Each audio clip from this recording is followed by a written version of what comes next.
Rubber গাছে কি কি সার প্রয়োগ করবেন, আজকে আলোচনা করব এই বিষয় নিয়ে।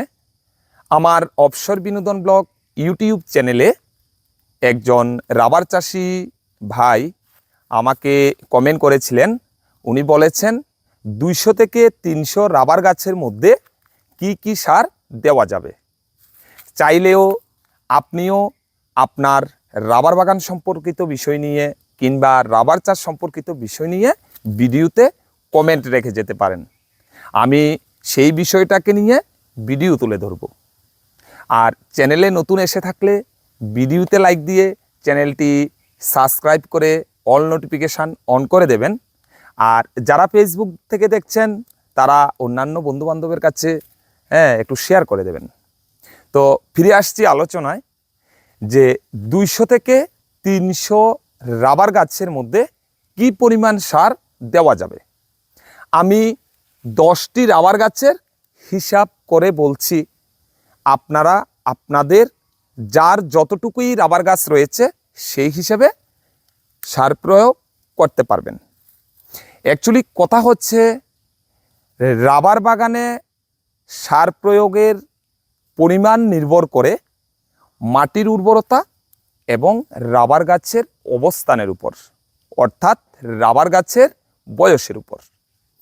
যেই সকল রাবার গাছগুলি থেকে নিয়মিতভাবে কালেকশন হচ্ছে, এই যে আমি এখন দাঁড়িয়ে আছি এই রাবার বাগানটা, এই রাবার বাগানের মধ্যে প্রতি গাছ পিছু 500 থেকে 600 গ্রাম এনপিকের সারের মিশ্রণ ব্যবহার করা যেতে পারে। আর বৎসরে 2 বার সার প্রয়োগ করতে হবে। প্রথমবার হচ্ছে এপ্রিল মে মাসে, আর দ্বিতীয়বার হচ্ছে সেপ্টেম্বর অক্টোবর মাসে। এই 2 বার প্রতি বৎসর রাবার বাগানে সার প্রয়োগ করা যেতে পারে। অর্থাৎ সহজ বাংলা ভাষায় বলতে গেলে বর্ষা শুরু হওয়ার আগে এবং বর্ষার শেষে 2 বার সার প্রয়োগ করবেন। আর সারের যেই মিশ্রণ সেটা আপনারা কিভাবে তৈরি করবেন সেটারও কিছু বিস্তারিত আলোচনা করছি। প্রতি 10টি রাবার গাছে আপনারা এই যে রক ফসফেট সেটা নেবেন 3 কেজি, আর নাইট্রোজেন সার যেটাকে ইউরিয়া সার বলে এটা নেবেন 1 কেজি, আর পটাশ সার সেটা নেবেন 1 কেজি। এগুলিকে একসঙ্গে ভালোভাবে মিশিয়ে নেবেন। তাহলে সেখানে কত কেজি সার হলো? সেখানে হয়েছে 5 কেজি সার। Rock phosphate 3 KG, urea 1 KG এবং পটাশ সার 1 কেজি। এই সারগুলিকে ভালোভাবে মিশিয়ে নেবেন। আমি আবার বলছি, আমি শুধুমাত্র 10টি রাবার গাছের সারের পরিমাণের হিসাব করে বলছি। একেবারে সহজভাবে বুঝিয়ে দিচ্ছি। তো এই 10টি রাবার গাছের জন্য আপনারা এই সারের মিশ্রণগুলি প্রতি গাছ পিছু 500 থেকে 600 গ্রাম প্রয়োগ করতে পারবেন। তো সেই হিসাবে আপনারা যার যতটুকু রাবার গাছ রয়েছে তো সেই হিসাবে বাজার থেকে সার ক্রয় করে আপনারা মিশ্রণ তৈরি করে সার প্রয়োগ করবেন। তবে মাথায় রাখবেন সার প্রয়োগ করার সময় এই যে এখানে দেখতে পাচ্ছেন 4টি রাবার গাছ আছে।